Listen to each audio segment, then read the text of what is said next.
বন্ধুরা, আমি এই যে গার্নেটের ফ্রেমটি করছি, এটি আমি রূপ কোম্পানির 03 কেমিক্যাল দিয়ে করছি। এবং এই যে ভি কাটিংটি আমি কেটেছি, এই ভি কাটিংয়ে আমি একটু অ্যালাইট বা বন্ডটাইট আঠা দিয়ে দিচ্ছি, কারণ এটিতে আঠা দিয়ে দিলে আরও ভালোভাবে কামড় নিয়ে নেবে ও কোনো দিনও খুলে যাবে না। এবং এই গার্নেটের ফ্রেমটি আমি সেটিং করছি, দেখুন কেমনভাবে।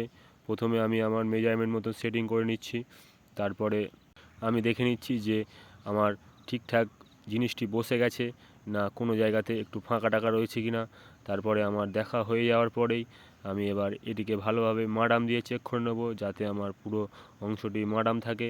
কারণ বন্ধুরা, মাডাম যদি না থাকে ফ্রেমে, তাহলে যে ফ্রেম বসাতে আসবে বা যিনি কাঠের মিস্ত্রি কাজ করতে আসবে তারই খুব অসুবিধা হবে।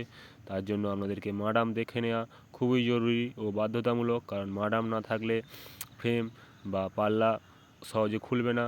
এবং এটি আমি আউটসাইডে মাডাম করছি, কারণ আউটসাইডেও মাডাম করলে দেখতে ভালো লাগে, কারণ ফ্রেমেও মাডাম করলে দেখতে ভালো ও জিনিসটি খুবই পারফেক্ট কাজ হয়।